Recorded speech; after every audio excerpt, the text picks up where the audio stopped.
Hello दोस्तों, मैं CA Kanhaiya Malpani आप सभी का हार्दिक स्वागत करता हूं हमारे यूट्यूब चैनल सीए टॉक पे। दोस्तों, आज हम बात करने वाले हैं एक नया आईपीओ जो ऑलरेडी ओपन हो चुका है, जिसका लास्ट डेट ऑफ एप्लीकेशन 20 अगस्त है।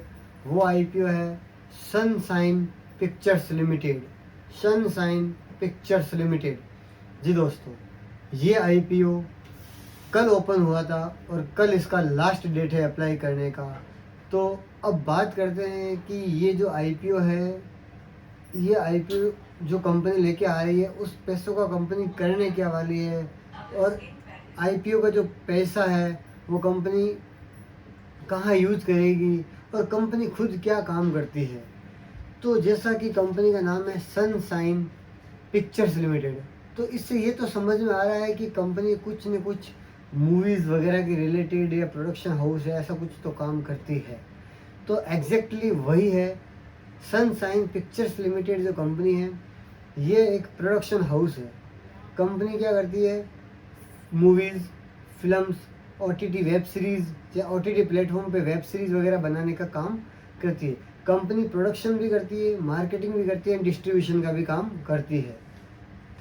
अब बात करते हैं कि अभी तक कंपनी ने कुछ ऐसे मूवीज़ वगैरह या कुछ सीरीज़ वगैरह बनाए हैं जो रिनाउंड है, जो काफ़ी पॉपुलर हुई है। जी दोस्तों, ऐसा हुआ है। कंपनी ने अभी तक काफ़ी कुछ वेब सीरीज़ बनाई है जो कंपनी की बहुत ही ज़्यादा पॉपुलर हुई है, जिसको वजह से कंपनी का नाम भी काफ़ी चर्चा में रहा है, सनशाइन का। आपने नाम सुना होगा द केरला स्टोरी। ये मूवी का प्रोडक्शन सनशाइन पिक्चर्स लिमिटेड के प्रोडक्शन हाउस में हुआ है, और इन्हीं के जो प्रमोटर्स है उन्होंने इसका कंटेंट वगैरह जो है वो सब लाइक ड्राफ्ट वगैरह किया है। उसके लिए क्या मतलब कैसे थीम रखनी है वो सब इन्होंने डिसाइड करते हैं। तो इस वजह से इनका ये द केरला स्टोरी काफ़ी पॉपुलर हुई थी। इसके अलावा एक और आपने नाम सुना होगा हॉलीडे, और एक फोर्स 2 करके सीरीज आई थी। ये सभी के सभी इन्हीं का ही प्रोडक्शन है। तो इनमें इन्होंने एक बहुत ही अच्छी सफलता मिली थी और इनका बिजनेस काफ़ी अच्छा डेवलप हुआ था और काफ़ी अच्छे प्रोग्रेस भी की थी इन्होंने। अब बात करते हैं कि कंपनी जो आईपीओ लेके आ रही है वो आईपीओ का प्राइस बैंड क्या है, आईपीओ की साइज़ क्या है, आईपीओ में पैसा किधर यूज होने वाला है उसकी। कंपनी का जो आईपीओ आ रहा है उसकी प्राइस बैंड है 342 रुपीज़ से 360 रुपीज़। एंड कंपनी जो पैसा रिलीज करने वाली है आईपीओ से वो है 282 करोड़ रुपीज़। 282 करोड़ रुपीज़ में से कंपनी दो भाग हो जाएंगे। एक तो कंपनी के प्रमोटर एग्जिस्टिंग इन्वेस्टर के पास आ जाएगा, और कुछ पैसा है जो कंपनी के पास आएगा। जो कंपनी के पास जो पैसा आने वाला है वो है 172.80 करोड़ रुपये। अब बात करते हैं कि 109.34 करोड़ ये रुपया है जो कंपनी के एग्जिस्टिंग इन्वेस्टर को चला जाएगा। अब बात आती है 172.80 करोड़ रुपए में से कंपनी क्या करने वाली है। इससे 65% जो पैसा है वो यूज होने वाला है वर्किंग कैपिटल के लिए, और जो 35% जो पैसा है वो यूज होने वाला है कंपनी का डायरेक्टली प्रोस्पेक्टस, कॉर्पोरेट प्रोस्पेक्टस के लिए। अब बात करते हैं कि जो कंपनी के प्रमोटर है विपुल शाह और शेफाली शाह, उन्होंने क्या योगदान रखा है इस कंपनी को बनाने में, उसके बारे में। तो सबसे पहले बात आती है कि अगर पॉजिटिव पॉइंट में बात करूँ तो दोनों के दोनों प्रमोटर को फिल्म इंडस्ट्री का काफ़ी अच्छा एक्सपीरियंस है। तो इसी की वजह से काफ़ी इनकी जो वेब सीरीज़ वगैरह आती है जो काफ़ी प्रचलित हुई है बिकॉज ऑफ एक्सपीरियंस। अब बात करते हैं कि और क्या पॉजिटिव पॉइंट हो सकते हैं। इसके अलावा कंपनी का जो बिजनेस मॉडल देखेंगे तो उसमें कंपनी ने 132.58 करोड़ का काम किया है 2024 में, और उसमें कंपनी ने 52 करोड़ रुपए का प्रॉफिट कमाया।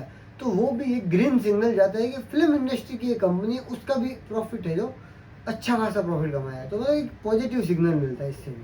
अब बात एक और कर लेते हैं अपन कि और कंपनी की एक्सपर्टीज है इंटेलेक्चुअल प्रॉपर्टी राइट्स के मोनेटाइजेशन की। तो ये भी एक फिल्म इंडस्ट्री में तो इंटेलेक्चुअल प्रॉपर्टी राइट्स की जो मोनेटाइजेशन है उसी से अपनी कमाई होती है, तो वो एक सबसे बड़ा पॉइंट होता है। इसके अलावा कंपनी का जो बिजनेस मॉडल है वो innovative and resilient business model है, जिससे कंपनी ड्यूअल प्रोडक्शन स्ट्रेटेजी पे काम करती है। इसके अलावा और बात करते हैं तो और कुछ क्या चीज़ें हो सकती है।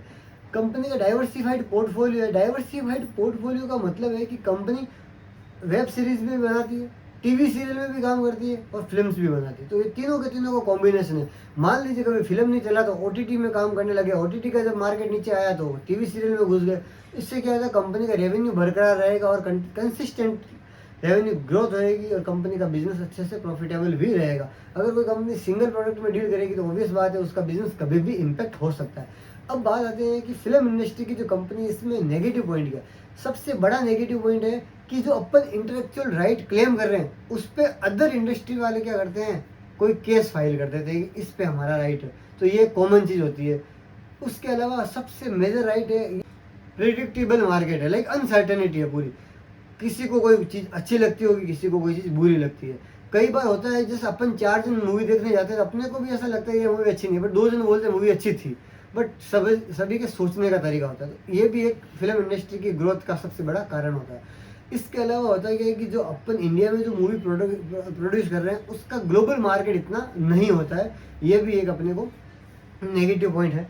इसके अलावा और अपन कुछ चीज़ें हैं जो बात करें तो कंपटीशन। आजकल फिल्म इंडस्ट्री में भी क्या प्रोडक्शन हाउसेस का कंपटीशन चल गया। कोई बोलता है मैं इतने रुपए पे अपना काम करवा सकता हूँ, कोई कितने में भी करवा सकता है, सबका अलग अलग होता है। तो कंपटीशन सभी जगह है, तो कंपटीशन भी एक इसका पॉइंट है। ओवरऑल अगर बात करें तो सनशाइन पिक्चर्स लिमिटेड का बिजनेस मॉडल बहुत अच्छा है, कंपनी प्रॉफिटेबल है, कंपनी के प्रमोटर को बहुत अच्छा नॉलेज है, कंपनी का वेब सीरीज़ में बहुत ही अच्छा होल्ड है और अच्छी सक्सेसफुल स्टोरीज भी उन्होंने निकाली है। तो ये सब पॉजिटिव पॉइंट्स है। नेगेटिव पॉइंट्स सभी जगह रहेंगे, बट अगर उनको इग्नोर करें तो अपन इस आईपीओ में इन्वेस्ट कर सकते हैं, कोई भी दिक्कत नहीं है। 20 रुपीज़ पर शेयर का इसमें चल रहा है अभी जीएमपी, ग्रे मार्केट प्रीमियम। और अभी कंपनी का जो आईपीओ आने वाला है इसमें 41 का जो लॉट साइज है उस अकॉर्डिंग देखें तो 800 से 1000 रुपये की इनकम हो सकती है। थैंक यू दोस्तों, वीडियो अच्छा लगे लाइक शेयर एंड कमेंट करें, चैनल को सब्सक्राइब करें। नेक्स्ट वीडियो आप कौन से टॉपिक पर सुनना पसंद करेंगे वो भी हमें कमेंट करके ज़रूर बताइएगा। अभी हमारा जो मेन फोकस है वो फाइनेंस मार्केट के वीडियोस पे ज़्यादा फोकस चल रहा है। एंड इनकम टैक्स के रिगार्डिंग अगर आपको कोई डाउट है तो वो भी आप हमें कमेंट करके बताइएगा, हम उस पर वीडियो ज़रूर बनाएंगे। थैंक यू दोस्तों।